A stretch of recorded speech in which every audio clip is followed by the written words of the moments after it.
Oke, suara saya sudah bisa terdengar oleh teman-teman semua? Terdengar, Miss. Oke. Oke, udah ada 9 yang join. Oke. Sorry tadi ada susah login ke WiFi, jadi agak telat. Sorry.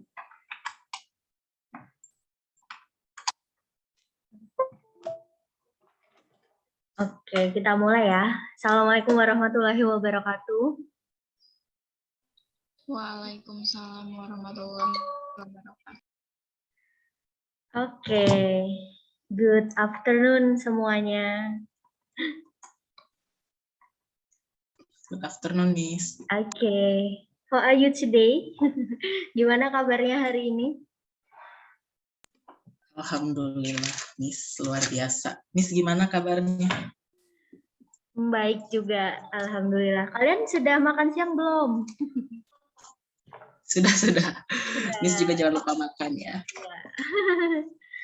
Oke, kita mulai sesi hari. Let's start our session by reciting basmalah. Bismillahirrahmanirrahim. Oke, thank you for joining today's session. Jadi sebenarnya harusnya sesinya itu 2 jam, tapi nanti kita bagi jadi 2 sesi ya. Yang sejam nanti kita akan diskusi materi, yang sejam selanjutnya itu ada individual task gitu.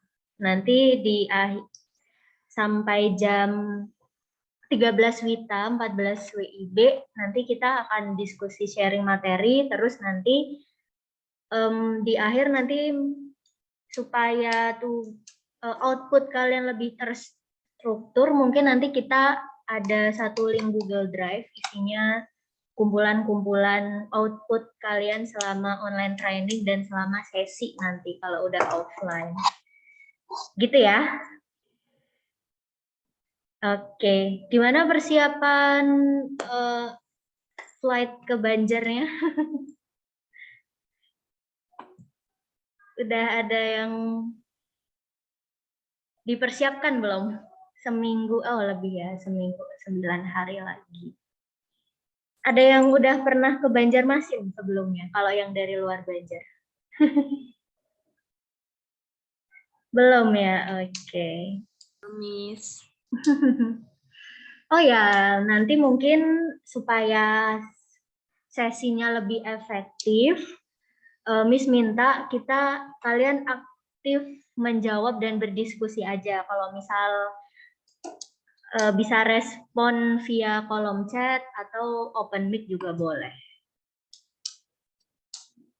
Oke, bentar, Miss share screen dulu. Wait a minute.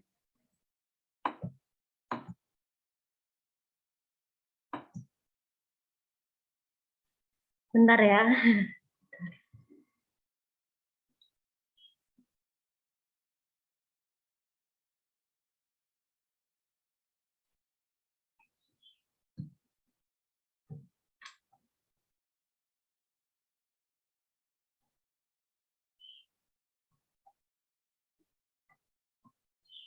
Oke.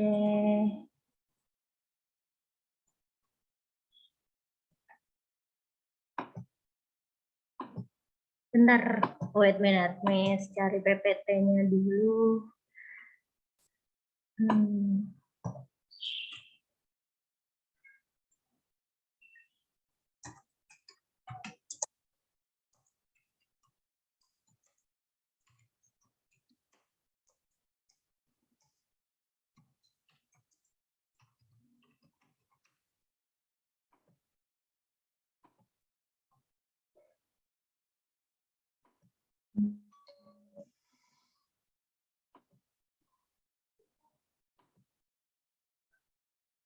Oke.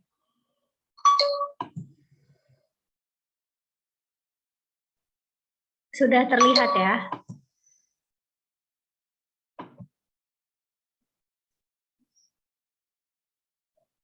Masih loading, Miss. Oh, masih loading.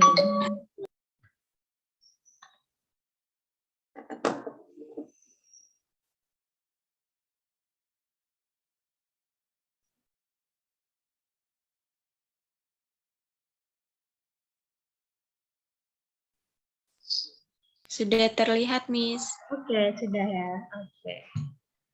Bentar.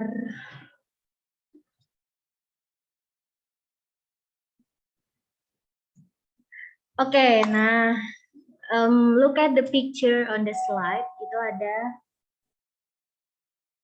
seorang arsitek. Kalau arsitek kira-kira kompetensi apa sih yang harus dimiliki?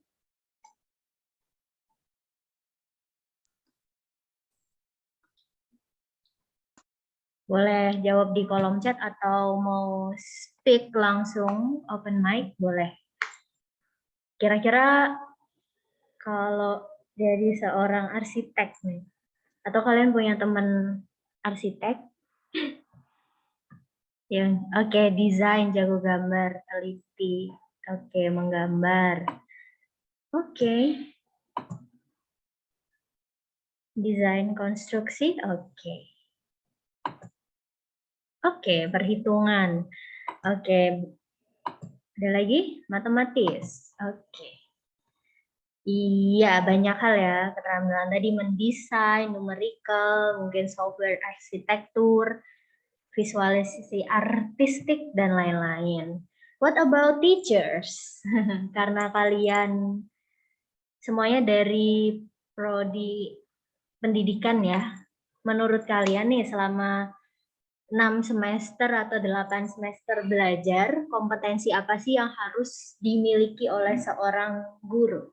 Oke, boleh sharing via chat atau open mic.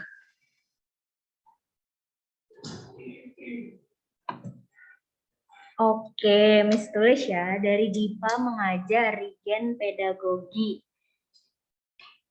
Siti Nurhaliza komunikasi, Ruliana terampil berbicara, Salsa komunikasi. Oke, tadi ada pedagogi, mengajar, komunikasi, menguasai materi. Oke. Profesional, oke. Sosial. Oke, ada lagi?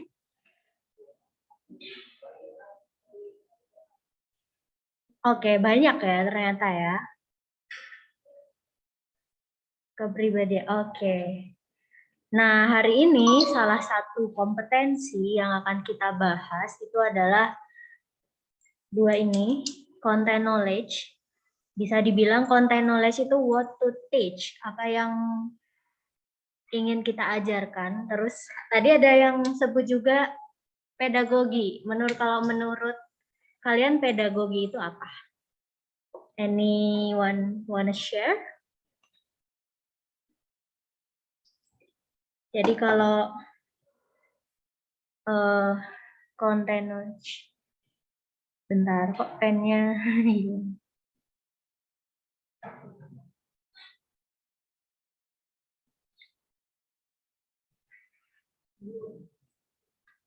Oke, dari Ruliana keterampilan mengajar.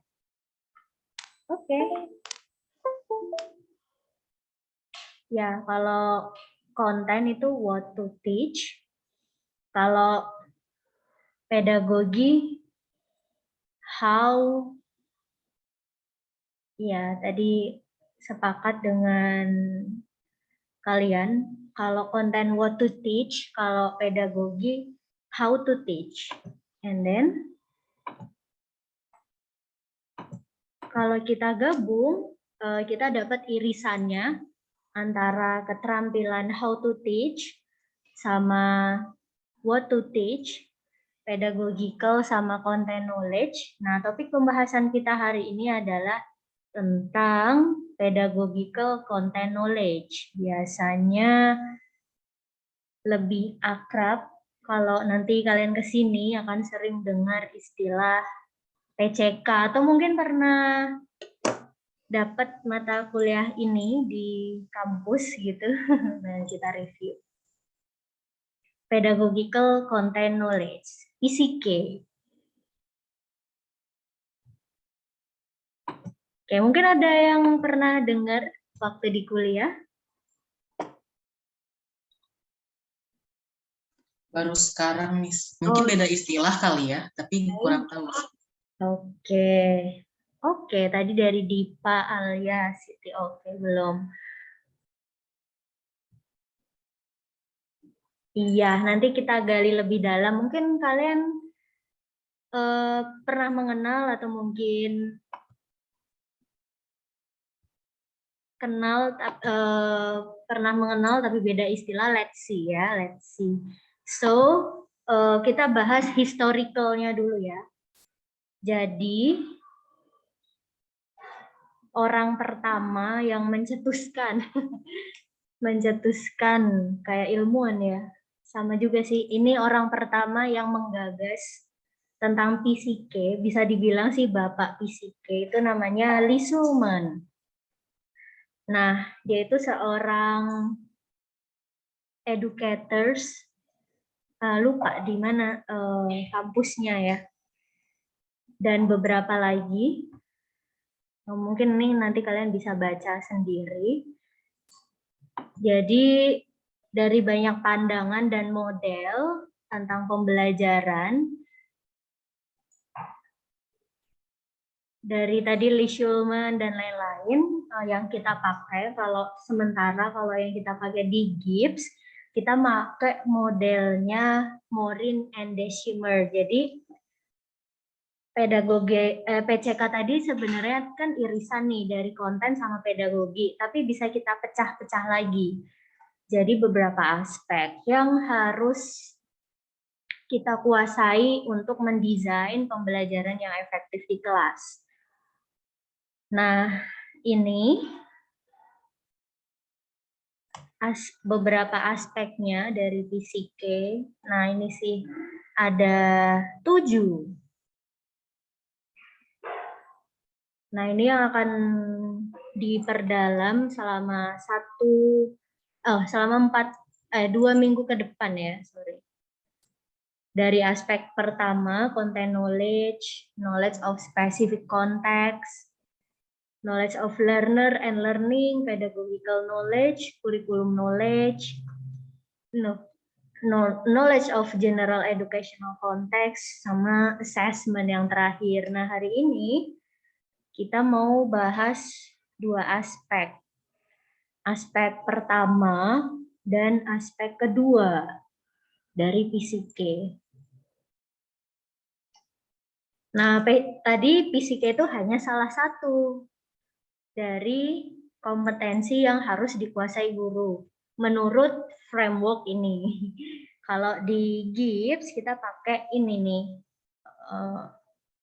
frameworknya. Nanti selama selama nanti kalian udah magang ke sini yang offline, nanti kita akan bahas semuanya dari 1 sampai 8. Oke. 8 aspek.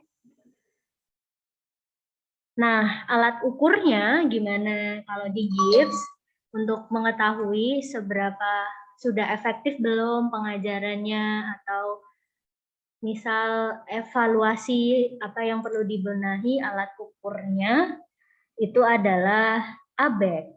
Jadi mereka ini ya saling terkait. Ini kompetensinya, ini alat ukurnya.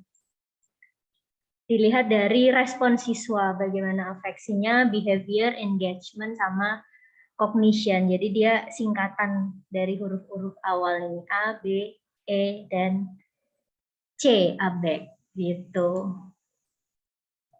Jadi mungkin kalian selama 6 semester udah belajar banyak. Nah, nanti kita enrich lagi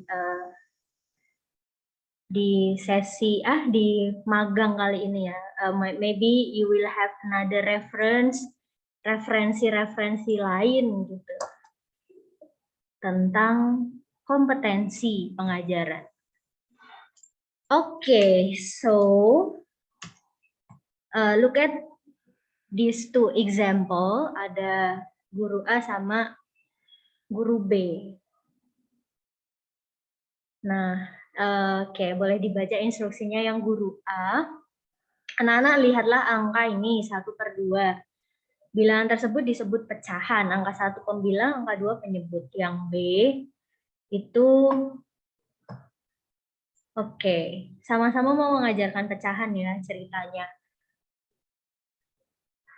Ibu memberi, misal teachersnya membawa 1 buah apel, terus minta dipotong.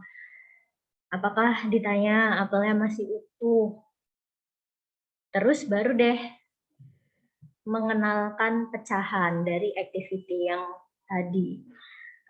Which one do you think that mana yang mungkin lebih membuat siswa engage? Tadi kalau kita pakai ABEK ya, mana yang lebih membuat siswa engage, tertarik, mudah memahami, guru A atau guru B? Efektif? Guru B. Oke, why Diva? Why you say guru B? Oke, menurut saya kalau guru B itu kan menggunakan langsung contohnya gitu. Ada langsung gitu terlihat, sedangkan yang guru A tadi praktikan hanya berbentuk teori gitu, bisa katakan hanya terlihat 1/2 gitu, hanya angka, dan kadang-kadang itu membuat anak-anak kurang fokus atau mungkin merasa bosan gitu. Tapi ketika guru B itu langsung memberikan sebuah contoh, itu pasti anak-anak akan lebih mudah untuk mencerna yang diajarkan itu sendiri. Seperti itu, Kak. Oke, thank you Dipa. Any other yang mau sharing? Izin, Miss. Oke, Anissa. Mungkin kurang lebih sama kayak Dipa tadi. Guru B itu menjelaskannya lebih enak mungkin dipahami siswa, karena kan kalau kecenderungannya itu kan anak-anak memahami dulu itu yang bersifatnya tuh fakta, baru dia bisa naik level konsep. Kalau kita lihat dari contoh A itu gurunya langsung mengajarkan suatu konsep, tapi kalau kita lihat guru yang B, dia mengajarkan terlebih dahulu faktanya, baru kalau misalnya dia sudah paham perumpamaan apel tadi, baru kita bisa mengajarkan dia naik ke konsep yang 1/2. Mungkin dari saya seperti itu, Miss. Oke, thank you Anissa. Ada lagi yang mau sharing?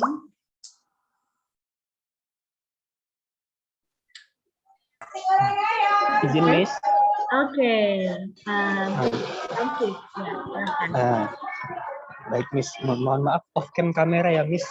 Iya. Karena masih di luar. Jadi, Miss, sesuai pengalaman saya di kampus mengajar angkatan 1 kemarin, Miss, saya kan mengajar kelas 5 juga, Miss. Nah, di situ mereka lebih yang sesuai dengan yang dibilang oleh Dipa dan kawan saya tadi, Miss. Jadi mereka itu lebih suka diberi contoh langsung, Miss. Seperti guru B, Miss. Lebih paham dengan perumpamaan buah apel tadi, Miss, daripada dengan angka dan menyebut pecahannya tadi, Miss. Sekian, Miss.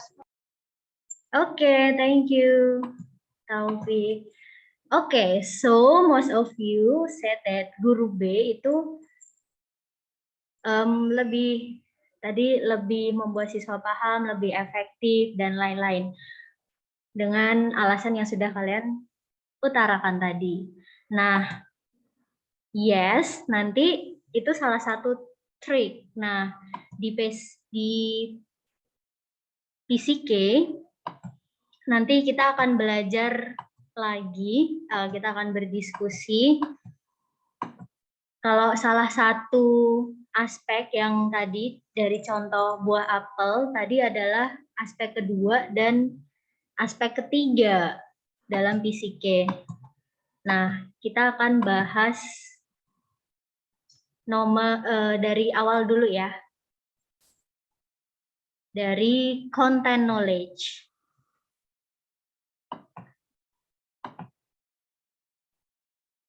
Nah, tadi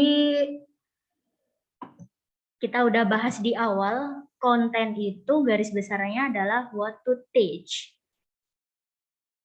Kenapa konten itu penting? Jadi dalam konten itu, konten yang kita bawakan, itu akan lebih baik kalau bisa mendeskripsikan alur pikir guru dalam mengembangkan suatu materi pembelajaran. Apalagi kalau kita bisa kaitkan dengan konsep-konsep lain. Jadi, oke. Kalau kita kaitin pakai teori DIKIW, pernah dengar sebelumnya tentang ini?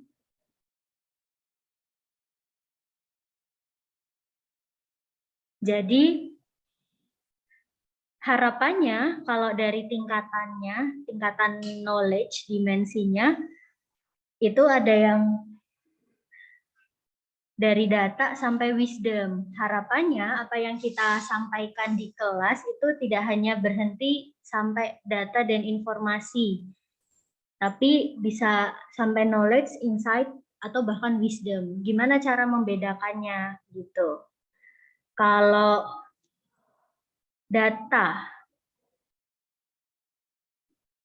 kalau dilihat dari gambarnya, data itu hanya dot tertentu gitu ya. Misalnya kalau saya tulis 38, mungkin hanya sebatas angka ya, bisa banyak banget maknanya.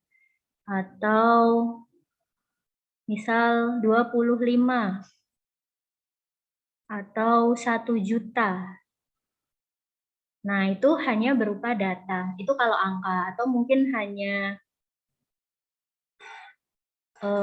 makan. Mungkin itu hanya satu elemen gitu ya. Kalau kita berikan konteks, nah itu akan jadi sebuah informasi. Misalnya tadi dari angka 38,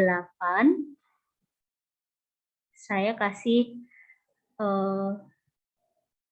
ukuran sepatunya 38. Nah, itu yang disebut informasi, atau mungkin 1 juta jumlah vaksin yang dosis yang sudah diberikan, misalnya 1 juta. Oke, itu perbedaan data informasi. Ada yang mau kasih contoh? Satu data terus diubah menjadi sebuah informasi. Boleh via mic atau mau via chat.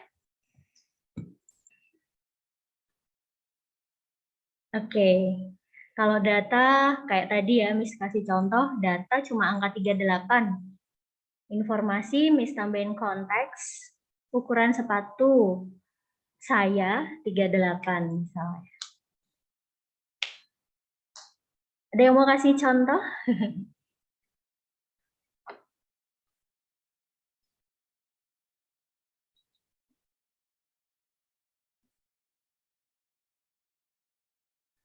Boleh ditulis di kolom chat, boleh.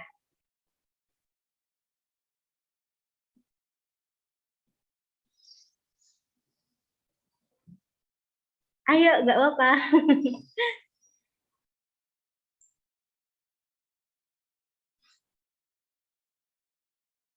Atau Miss sediain deh dari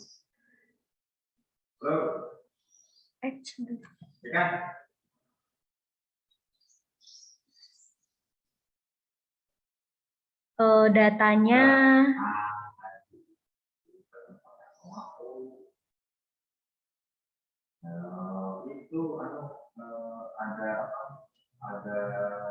oke, ada dari Anissa.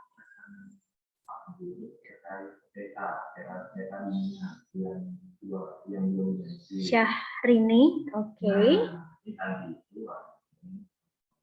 Oke. Ada lagi? Misalnya ya yang disebut data cuma satu elemen yang nggak ada konteksnya, misal 25.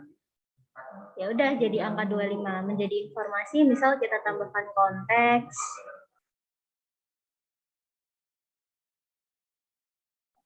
Umur si umur saya 25. Oke. Nah, itu tadi informasi. Next, knowledge. Jadi knowledge itu keterkaitan antara Oke, ada lagi dari Nurhalisa, data 309, informasi. Oh, ya.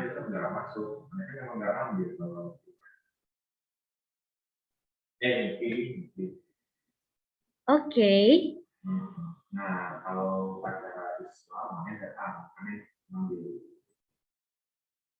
Nah, knowledge tadi misal pakai contoh punyanya siapa tadi ya? Nurhaliza. Datanya 308, informasinya jumlah pasien yang positif gitu ya.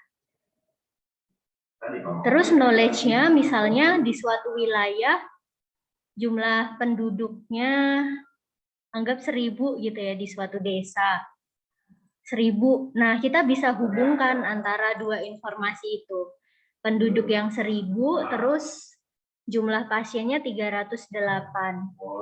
Dari dua informasi ini kita bisa misal ambil kesimpulan yang positif COVID itu 30%. Nah, itu adalah knowledge.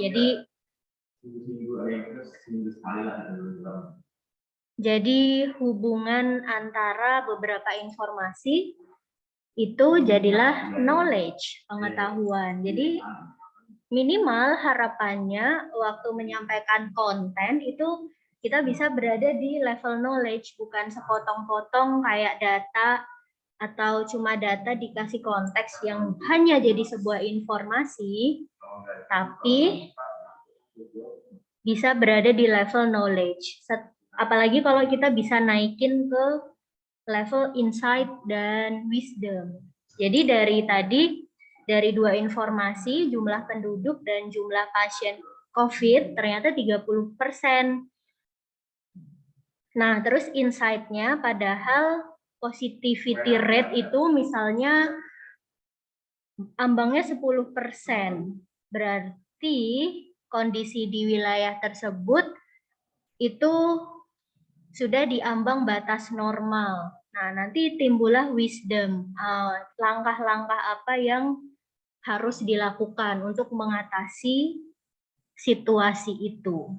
Nah, itu tingkatannya. Boleh tadi yang udah nulis sampai informasi, boleh ditambahin knowledge, insight, sama wisdom-nya itu gimana.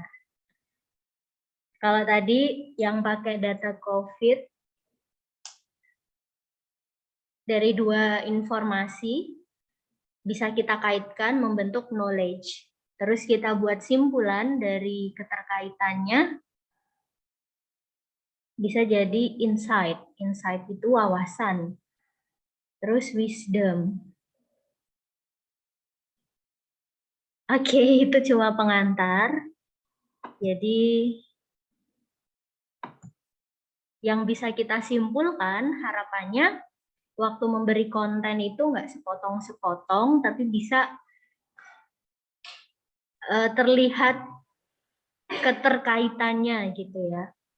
Apalagi kalau kita bisa nyampein sampai ke ranah wisdom, it will be great. Gitu. Jadi mungkin kalian kalau di kuliah ada porsinya belajar content knowledge, belajar ini enggak? Misal kuliahnya pendidikan IPA, itu berapa persen belajar konten-konten materi IPA-nya? Atau dari jurusan lain? Kalau dilihat dari mata kuliahnya gitu.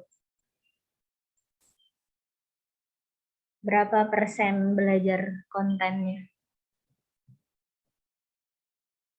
Dikira-kira aja berapa? Atau separuh-separuh, separuh konten, separuh belajar tentang pendidikan. Oh, 3. Oke, kalau di kampus DIPA 30, Anissa 50. Oke. Variatif ya berarti ya. So, karena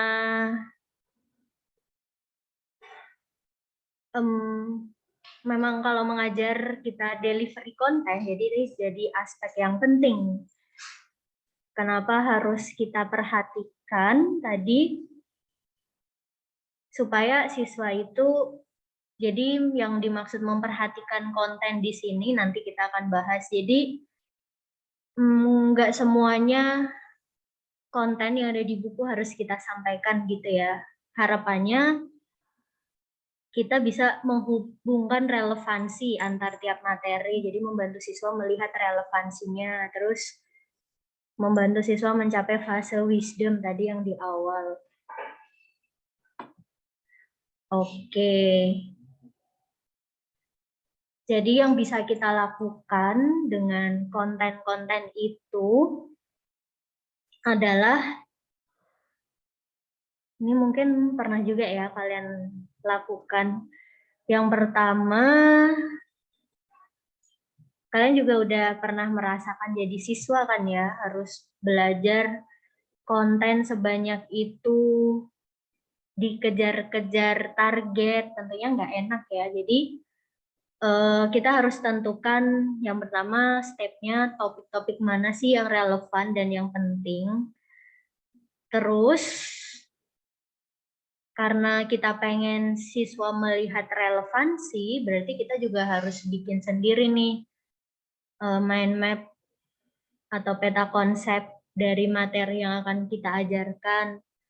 Terus dianalisa konsepnya, sebenarnya hal dasar yang pengen kita ajarkan itu apa. Terus baru buat thinking flow based on our perception. Jadi nggak harus selamanya kita ngikut konten yang ada di buku. As a teachers, kita bisa bikin flow sendiri ya, bikin alur sendiri yang menurut kita paling pas untuk tipe siswa yang kita hadapi. Oke. Ini contohnya tadi, tentukan, oke, topiknya general globalisasi. Oke, globalisasi. Yang tadi kita tentukan topiknya dari beberapa topik, misal kita pilih mana yang paling perlu, paling urgent untuk diajarkan. Terus kita bikin peta konsep atau mind map-nya. Kalau bahas topik globalisasi, hal-hal penting apa saja sih yang perlu kita ajarkan ke siswa? Boleh sharing. Kita tuliskan di kolom chat. Sebutkan mungkin 3-5 subtopik yang penting kita ajarkan kalau temanya globalisasi.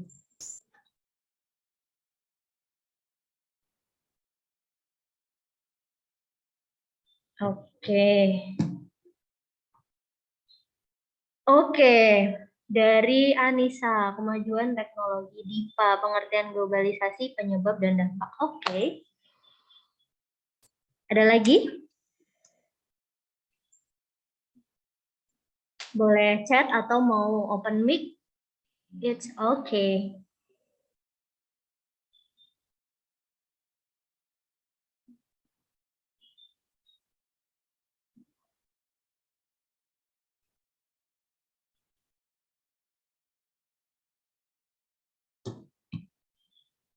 Oke, ada dari Siti Nurhaliza. Dampak positif, negatif, sikap oke. Alea, upaya menghadapi, oke. Rufita, pengertian, Ruli, Yana. Pengertian globalisasi, penyebab, pengaruh, oke. Cara menanggulangi, oke.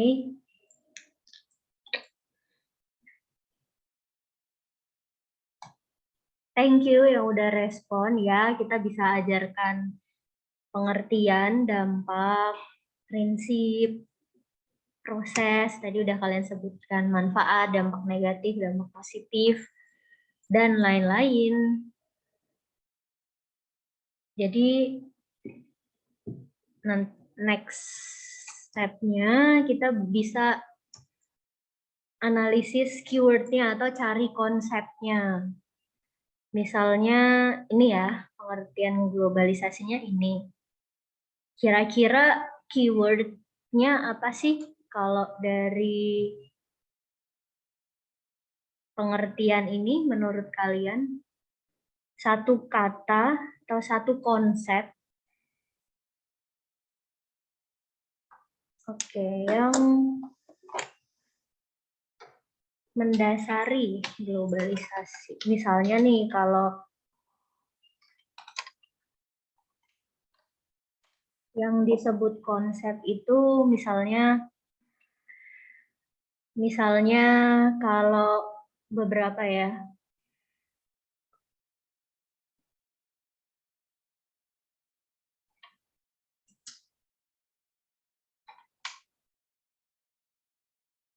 Oke, Miss tunggu.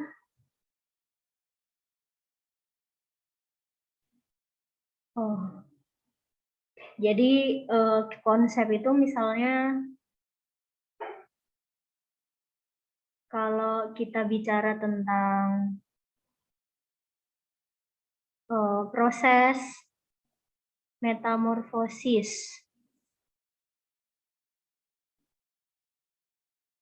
proses terjadinya hujan.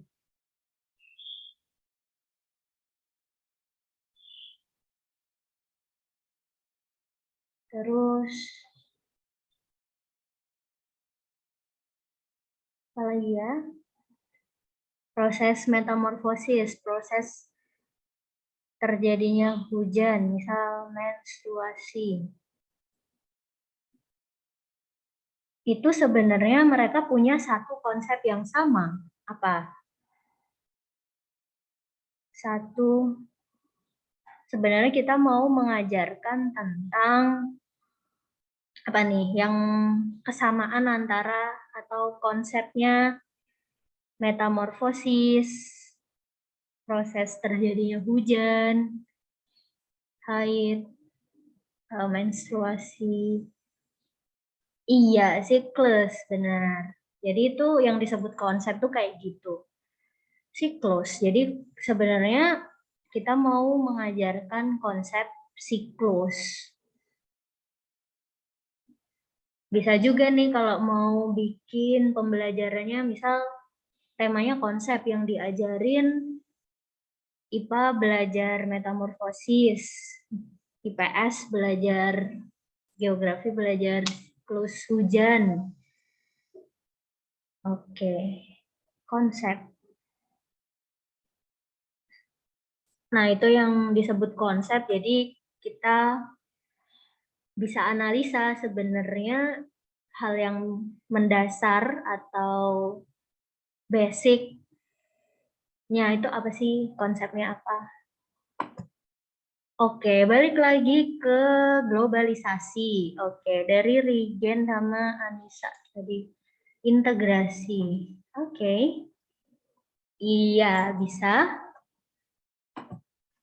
Konsep dari globalisasi sebenarnya kita mau mengajarkan tentang integrasi, pertukaran, penggabungan gitu ya.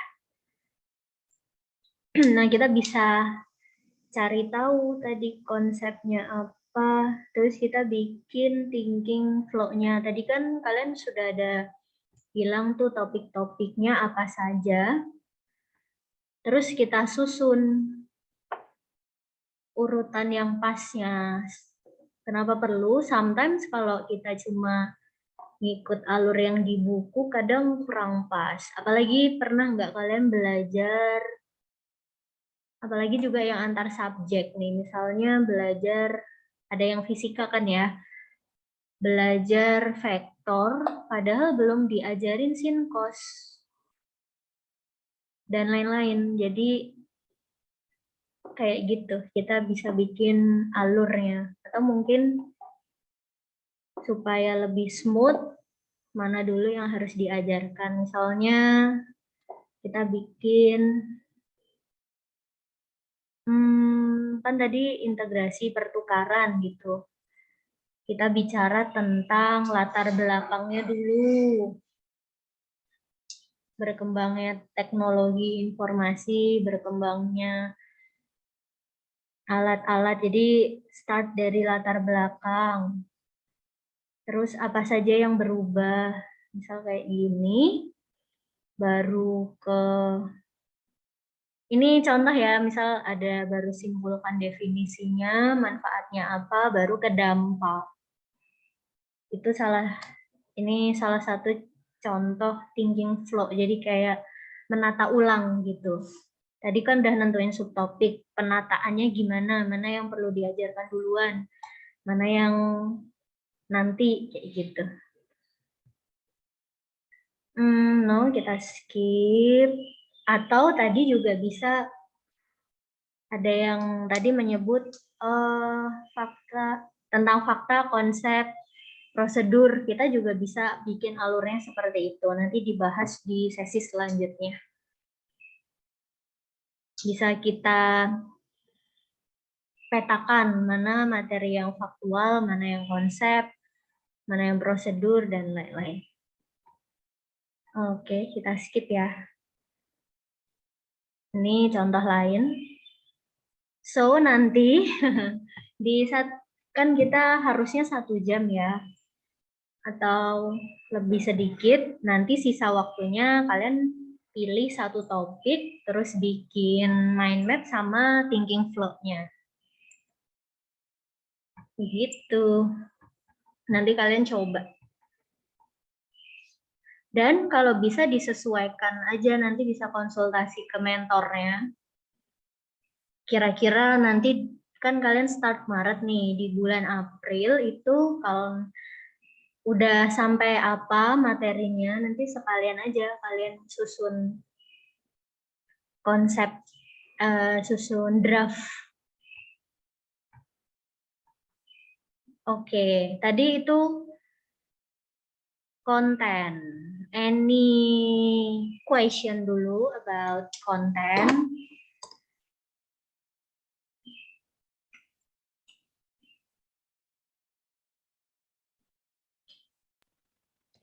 Izin bertanya, Miss Dea.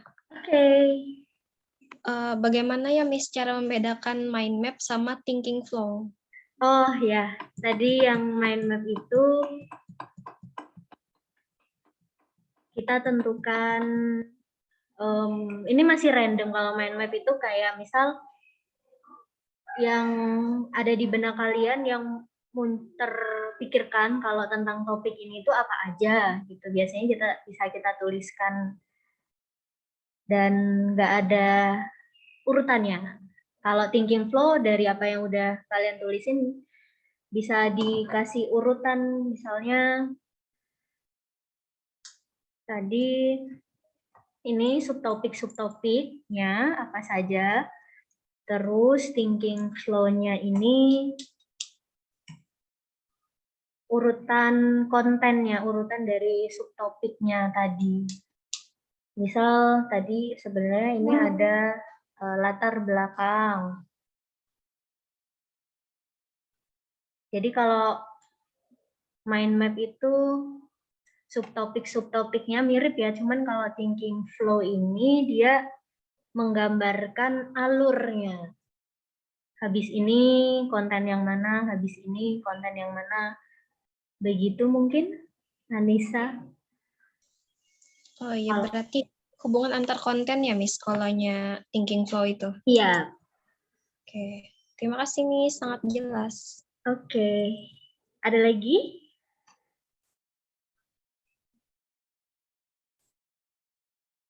Oke, kalau nggak ada kita next ya. Tadi di awal kan masih ingat yang apple, yang pecahan tadi. Kata kalian yang lebih menarik yang guru B. Kenapa guru B lebih menarik? Kalau kalian perhatikan, misal nih, kalian suka nggak ada kalian ketemu seseorang terus orangnya ngomong bahasa Rusia, kalian paham apa yang dibicarakan? Tidak paham. Iya, belum paham gitu ya. Nah, sama kayak misal kita bring new terminologi baru atau konten-konten baru ke siswa. Kalau kita langsung misal langsung kasih aja gitu ya ke siswa, ada kemungkinan siswanya jadi lebih susah memahami apa yang mau kita sampaikan gitu. Kalau kita langsung bawa istilah-istilah asing. So, kalau berdasarkan ilustrasi ini, kita harus pahami dulu persepsi siswa. Persepsi siswa ini bisa experience, pengalaman, hal-hal yang mereka tahu, terus juga mungkin sesuatu yang dekat dengan mereka, kita kenali dulu, terus kita perlu jembatan nih. Kayak misal analoginya ya, analoginya misal kita mau memanah nih, memanah dari jauh, sama mungkin kalau kita lewat sini, panah. Oke, mungkin akan lebih efektif kalau kita lebih dekat di sini ya. Nah, kita perlu jembatan. Jembatan yang menghubungkan antara konten yang akan kita pahami dengan persepsi siswa di PCK, kita sebut sebagai konteks.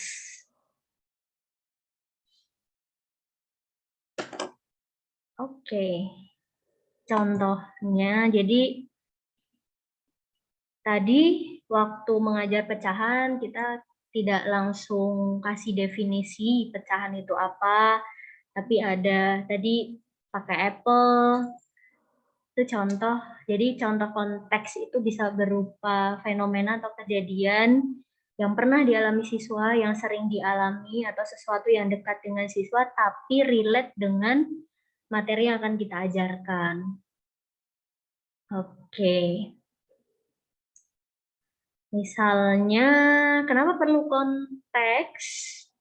So, yang pertama tadi balik lagi ke ABEK, kita perlu membuat siswa engage, gitu ya, tertarik. Kalau dari awal saja kita gagal menarik minat, apalagi nanti seterusnya. Terus bisa memperkaya pemahaman siswa dan lain-lain. Nah, ini what time is it? Oke, ini analoginya tadi ya. Dengan konteks, itu kita bisa kayak kalau ini main pinball, kan mereka pernah tuh punya pengalaman, terus dengan konten yang kita bawa, mereka bisa meriletkan, bisa membuat hubungan, bisa menghubungkan antara apa yang sudah mereka tahu dengan materi baru, gitu.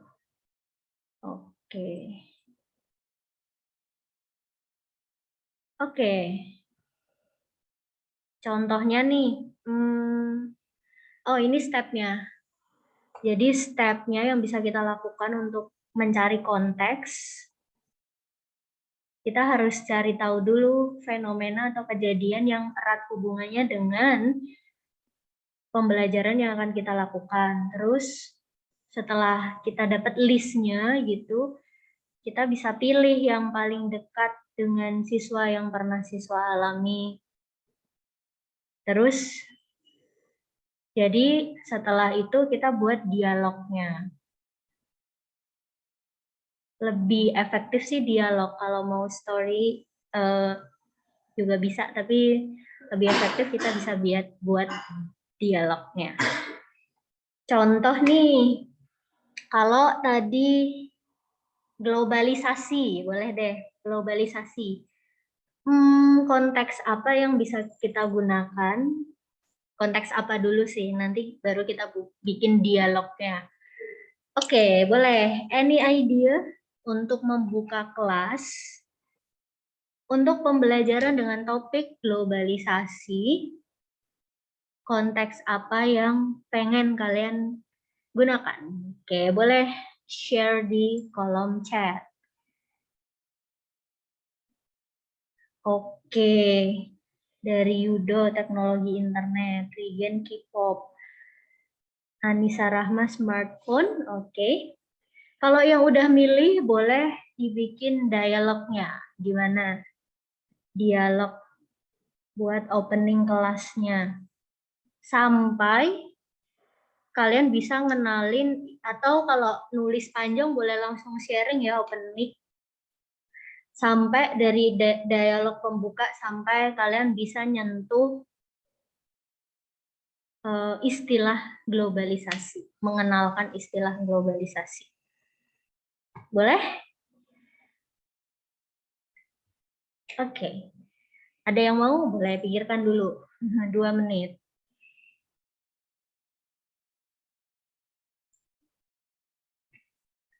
Dua menit ya, pikirkan dulu.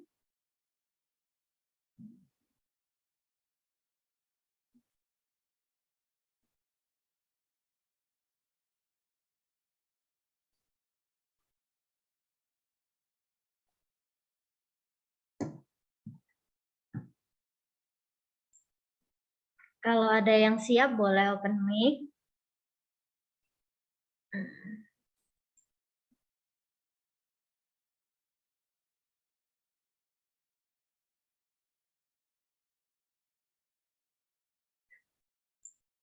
Oke, 1 menit lagi. Atau kalau mau nulis idea dulu di kolom chat juga bisa.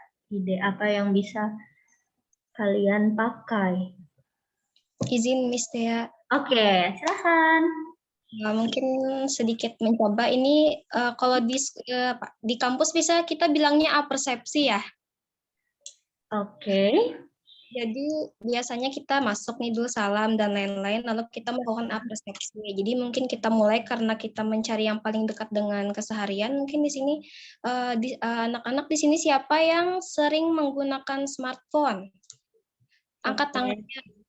Lalu, apakah kalian lebih sering menggunakan smartphone atau komunikasi secara langsung? Nah, jadi kita mulai, lalu setelah itu, setelah kita bahas tentang smartphone dan komunikasi, lalu kita kasih pencerahan dulu dulu yang namanya telepon itu ditemukan oleh Alexander Graham Bell, dan itu sangat sederhana sekali. Nah, dan sampai sekarang smartphone kita sudah secanggih sekarang.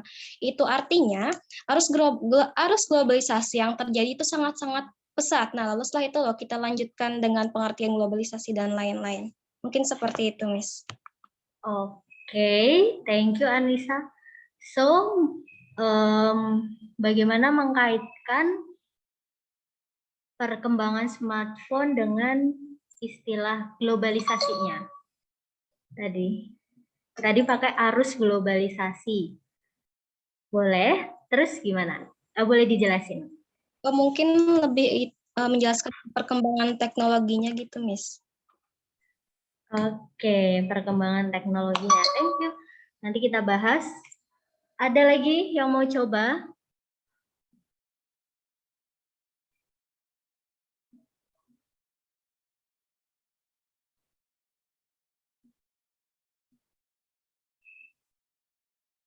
Boleh. Nggak apa-apa, sharing aja.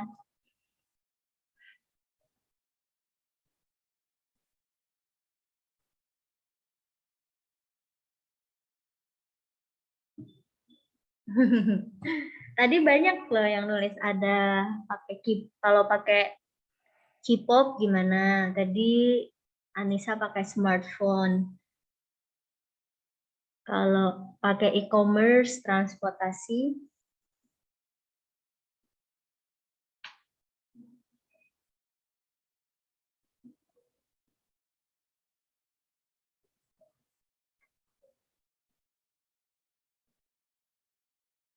Oke, gak malu-malu, gak apa-apa.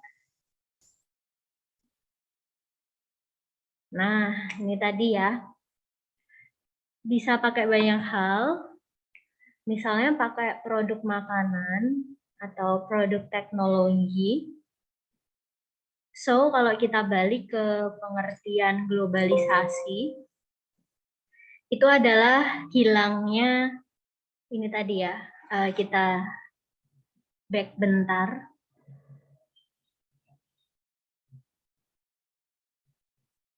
Oke, jadi globalisasi, kita mau ngejelasin nih, kalau adanya integrasi internasional, ada pertukaran pandangan, pertukaran produk, pemikiran, sampai kayak sekat antar negara itu hilang.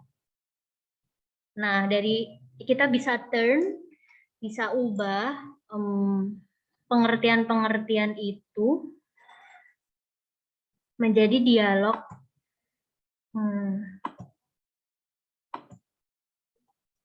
Seperti tadi, misalnya kita udah pilih nih topiknya apa. Misalnya kalau pakai makanan gitu ya, pernah nggak makan KFC? Nah, apa kalian tahu dari negara mana KFC itu berasal? Kenapa KFC? Oh, dari Amerika gitu ya. Atau mungkin pakai handphone. Handphonenya mereknya Samsung. Dari mana handphone tersebut berasal gitu? Dari Amerika, dari Korea gitu. Kenapa kalian bisa menikmati produk-produk yang bukan dari wilayah kita sendiri, atau mungkin yang kalau ngajar siswa boys pakai topiknya Liga Inggris Premier League, suka nonton ini di TV, melihat pertandingan, terus di mana pertandingannya berlangsung? Oh, di Inggris. Kenapa kita bisa menikmati produk atau memperoleh informasi yang asalnya dari luar? Nah, proses seperti itu anak-anak yang dinamakan globalisasi gitu. Jadi kita mengenalkan istilah globalisasi dengan dialog. Mungkin bisa dibuat lebih komprehensif lagi ya dialognya ya. Tadi mengapa kita bisa menikmati produk makanan yang asalnya dari luar, menikmati teknologi. Nanti mereka jawab, oh proses pertukaran nih, pertukaran produk, pertukaran teknologi, terus informasi, itulah yang disebut globalisasi. Nah, itu contoh penggunaan konteks. Terus untuk mengecek nih siswanya paham atau belum, nanti bisa kita kasih pertanyaan lagi. Tuliskan menurut kalian dari dialog tadi apa itu globalisasi. Terus nanti kita bahas di ini ya, di assessment. Bagaimana membuat pertanyaan berlevel gitu. Oke. Jadi tadi intinya dengan dialog kita bisa dengan memperbanyak dialog dan meminimalisir eksplanasi, kita bisa kita bisa mengenalkan suatu terminologi dari dialog-dialog itu yang pakai konteks. Nah, ada sih contoh lain, apa ya? Ini contoh simpelnya, math. Misalnya mau ngajarin sudut, kita minta siswanya melihat pojok-pojok ruangan. atau pojok-pojok keramik, pojok-pojok buku. Dibikin dialognya. Ada berapa garis, di mana titik pertemuan, misal sudut ini ya. Ada berapa garis, 2 garis, di mana titik pertemuannya, di sini titiknya. Nah, titik pertemuan itu disebut sebagai sudut. Baru kita minta siswanya menyimpulkan dari dialog tadi. Nah, ini contoh konteks seperti itu. Nanti bisa dengan mentornya masing-masing bisa diskusi ya lebih dalam. Topiknya apa, konteks yang pas apa, gimana dialognya. Oke.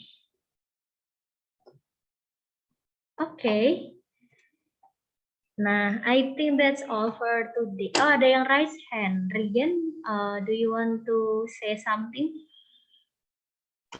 Ya, Miss, izin bertanya, apakah Ya. diperbolehkan?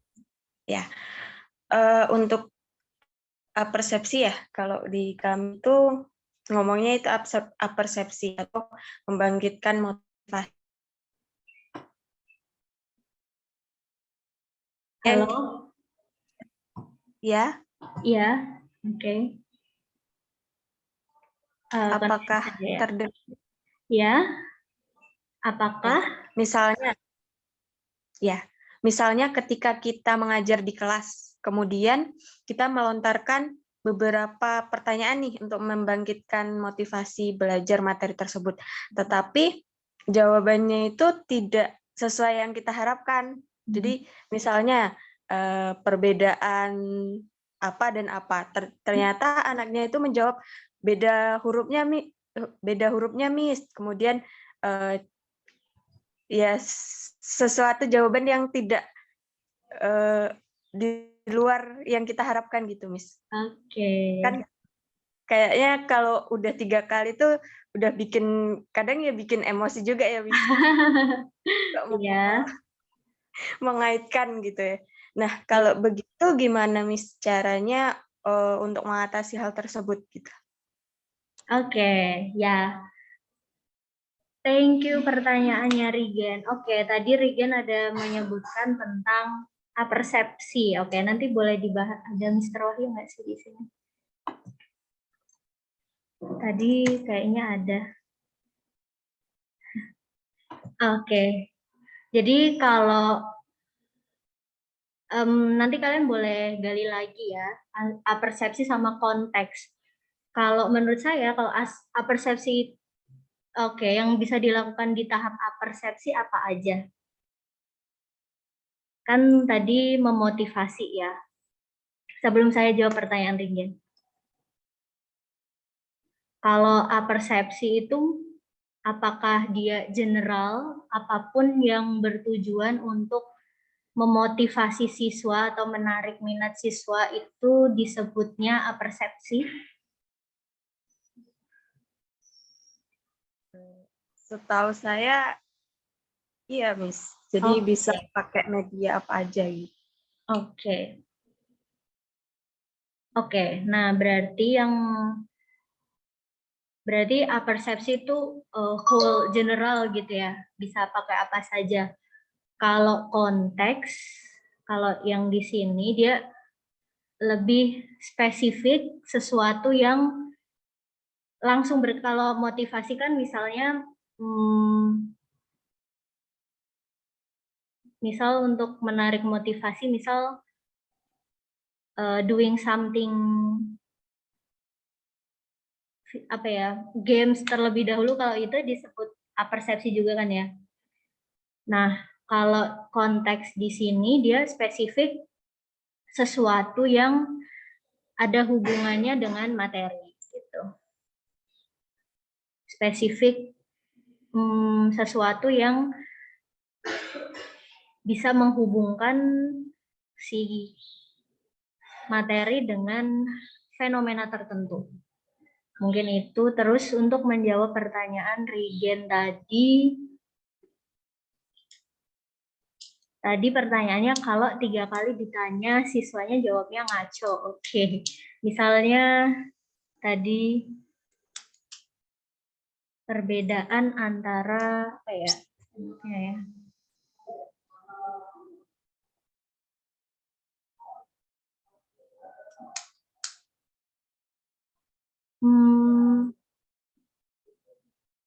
Misal kita punya gambar.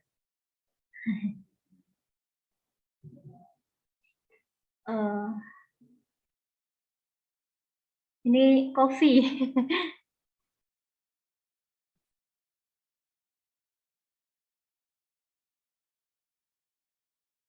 Kopi dengan apa ya misalnya ya?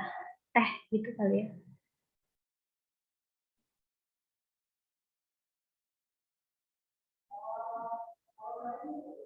Nah, kan pertanyaan kita apa perbedaannya? Terus mereka jawab beda hurufnya, Miss. Oke. Misalnya kita mau tujuan jawaban kita itu adalah beda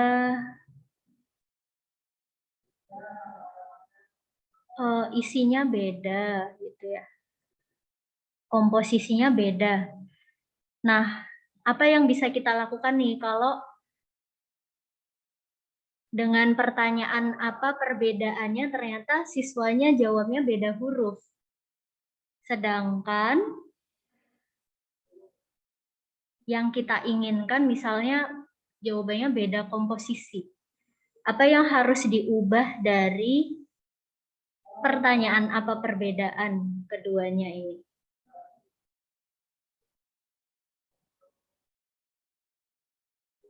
Oke, tadi Regen. Oke, boleh. Misal, atau Regen boleh pakai contoh lain.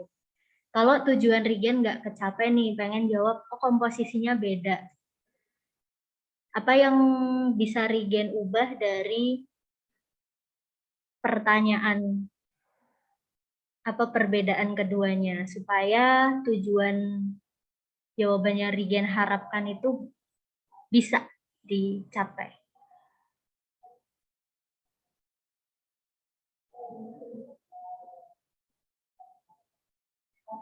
Halo, Regennya ada?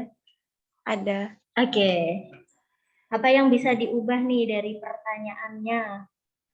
Misalnya yang simple deh, saya pengen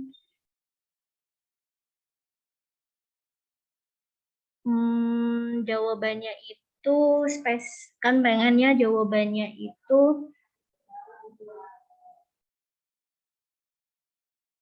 bentuk gelasnya. Pertanyaannya gimana? Bentuk gelasnya yang ini cangkir, yang ini gelas putih gitu.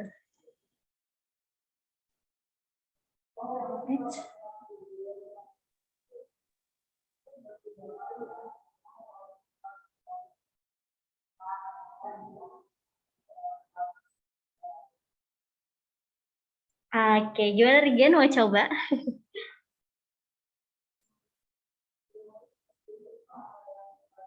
Nah, kalau misal nih jawabannya, Regen mau coba atau langsung Miss jawab nih? Bisa aja deh. Kalau misalnya siswa jawabnya beda hurufnya, terus jawab lagi beda, ya udah kita guide aja, kita tambah instruksi, kita ubah pertanyaan kita. Mungkin pertanyaan kita yang too general, terlalu general gitu. Jadi kita bisa tambahin pertanyaan. Kalau dilihat dari penampakannya atau dilihat dari bentuknya, jelaskan bedanya gelas kanan dan kiri. Kalau dilihat dari, misal kita mau, ya kita spesifikan gitu. Kalau dilihat dari apanya, jadi kita tambahin clue supaya siswanya bisa melihat spesifik mana sih yang harus dibandingkan gitu. Mungkin itu salah satu trik.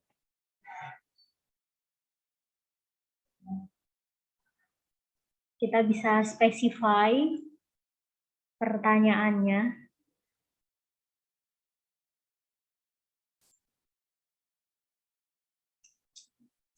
Begitu. Mungkin teman-teman ada ide lain.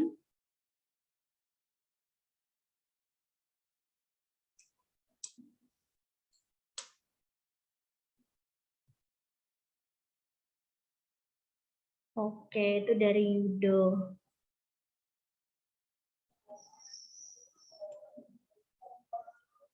Jadi kita bisa bikin pertanyaan bantuan. Izin masuk, Miss, boleh Iya. bertanya? Kalaunya kita nambah pertanyaannya lebih spesifik, misalkan kalau nanyanya ke siswanya, kalian pernah minum kopi sama teh, terus yang bikin ngantuk itu kopi atau teh? Terus kalau anaknya bilang, pasti kan Miss bilangnya kopi. Nah, anak-anak itu karena kandungan kafein dari kopi dan teh itu berbeda, karena kandungan kafein dalam teh hanya 55 mg, sedangkan kandungan kafein dalam kopi itu 125 mg. Jadi hal itulah yang membedakan kopi dengan teh, misalnya dari ngantuk. Itu bisa nggak, Miss? Oke.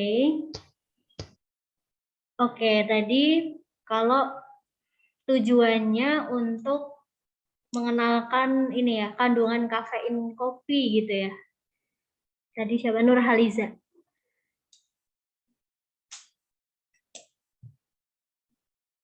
Iya, Miss. Oke, bisa seperti itu.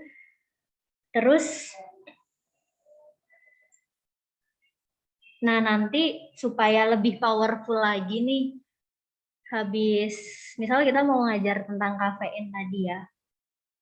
Terus, mana yang lebih bikin ngantuk kopi? Terus kita sajikan data nih, misalnya kandungan.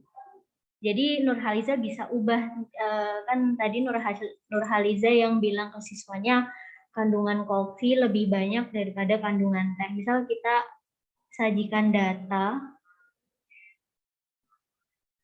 teh dan kopi kandungannya. Terus bisa di-extend pertanyaannya. Dari data itu, mana kandungan kafein yang lebih banyak? Oh, kopi. Nah, baru Nurhaliza tadi yang membawakan informasi kalau semakin banyak kopi, semakin banyak kandungan kafein dalam kopi, maka bisa mengakibatkan kalian jadi lebih kafein tidak membuat mengantuk ya. Iya, enggak, Miss. Oke. Nah, sampai di situ terus bisa kasih exer nanti di teaching skenario. Nah, kita usahakan seminimalisir mungkin kasih informasi, tapi perbanyak checkingnya. Dari sedikit informasi tersebut bisa kita bikin pertanyaan. Kan tadi sudah nih, terus ini ada kopi 1, kopi 2 dengan kandungan kafein sekian. Terus Nurhaliza tambahin lagi pertanyaannya. Coba urutkan mana kopi yang mudah membuat mengantuk, mana yang enggak, supaya ngecek apakah yang informasi yang Nurhaliza sampaikan tentang hubungan antara kafein dan mengantuk itu sudah dipahami siswa. Kalau siswanya bisa mengurutkan, berarti siswanya udah paham hubungan antara kafein dan mengantuk. Jadi ya, thank you Nurhaliza tadi. Oke. Jadi nanti di teaching scenario nanti kalian akan bahas jadi informasi cek, informasi lagi. Jadi tadi bahas perbedaan jadi sampai sini ya. Informasi cek, informasi cek, informasi cek gitu. Jadi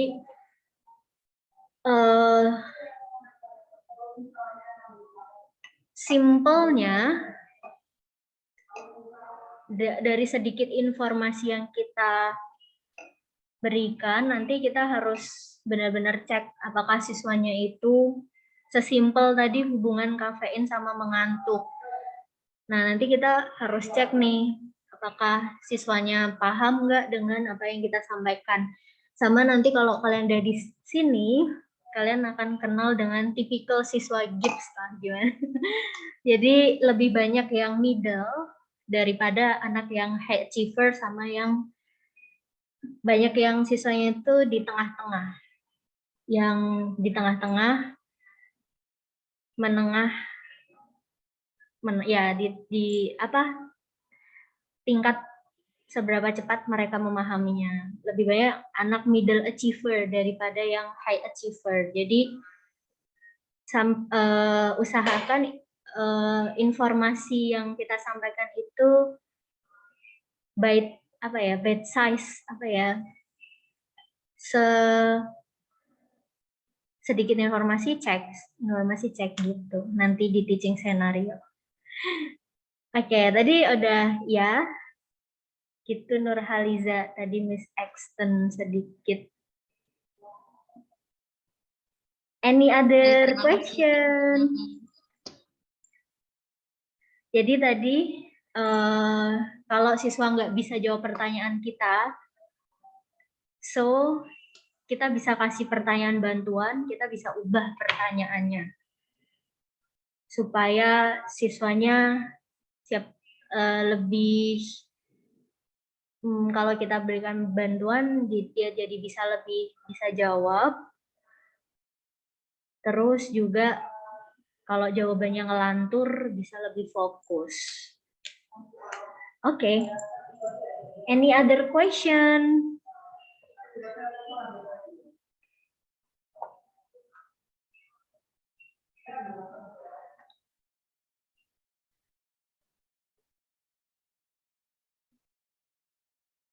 Ada?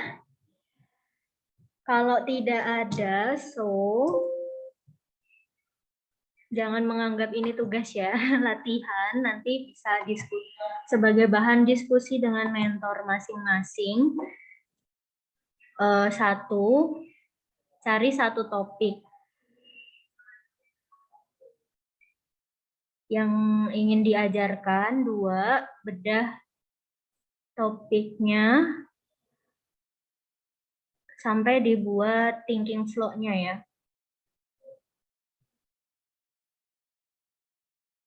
Terus setelah itu buat dialog konteks.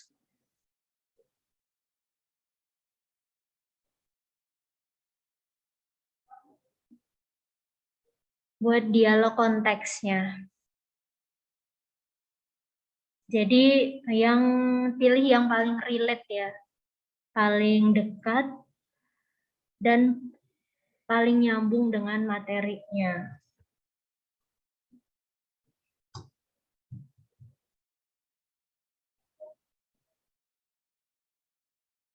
Jadi intinya kalian berdialog, terus dari dialog itu loh yang namanya kayak tadi bisa menikmati produk-produk yang dari luar negeri, menikmati informasi dari negara asing, itu yang namanya globalisasi. Jadi kalian bisa menyelipkan dari dialognya itu isi dari kontennya. Oke. Itu ya, nanti buat bahan diskusi dengan mentor kalian. Mungkin nanti tiap mentor akan bikin grupnya masing-masing, jangan lupa join. Okay, any other question? Kalau nggak ada, I think that's all for today's. Kita boleh open cam dulu ya, kita take a picture dulu. Yakin nih nggak ada pertanyaan lagi?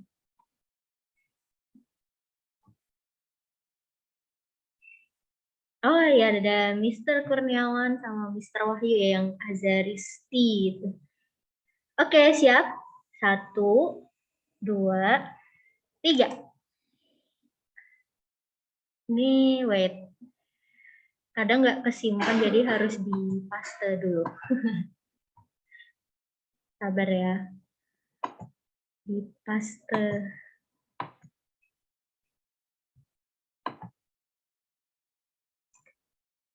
Nanti misalkan kirimkan juga materi hari ini di grup.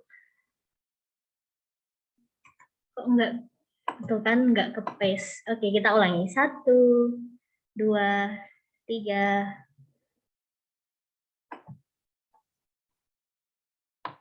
Sudah. Oke, thank you. Thank you everyone for joining today's session. Nanti jangan lupa tadi untuk bahan diskusi dengan mentor masing-masing. Deadline latihannya kapan? Kalau bisa sih sebelum meeting selanjutnya yang tanggal 7. Enggak apa-apa kayak Scratch, enggak harus yang PPT rapi, file rapi gitu ya. As long as you try bikin thinking flow sama dialognya. Pertemuan selanjutnya tanggal 7, berarti sebelum itu supaya lebih efektif sesinya, jadi kalian langsung coba gitu. Oke, jadi tanggal 7 sebelum ke aspek selanjutnya.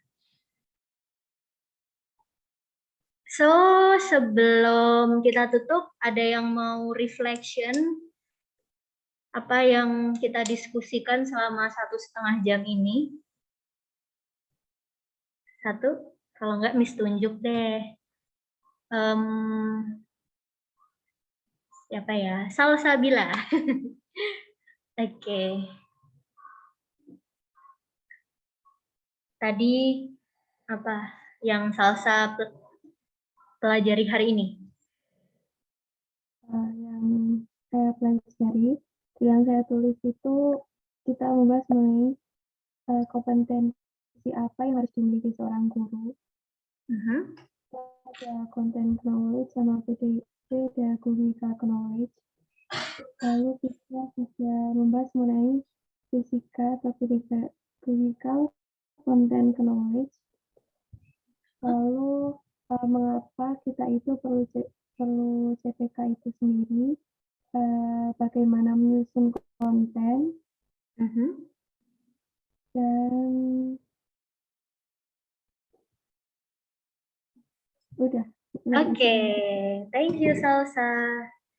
Ya. Oke, thank you so much everyone. So nanti next session sama Miss Melda kalau nggak salah ya. Nanti dikabarin linknya itu kalian bisa start dibintangin ya pesan di WA-nya itu, karena kita pakai itu terus nanti selama online, linknya sama. Jadi jamnya jam 1 WIB atau jam 2 WITA. Oke. I think that's all for today. Thank you for joining the session. Thank you for your response. Stay healthy, stay happy. See you soon. Wassalamualaikum warahmatullahi wabarakatuh. Sampai jumpa everyone. Waalaikumsalam warahmatullahi wabarakatuh. Terima kasih. Iya. Ya, see you. Bye-bye semua. Miss and meeting ya. Bye. Thank you, Miss. Ya.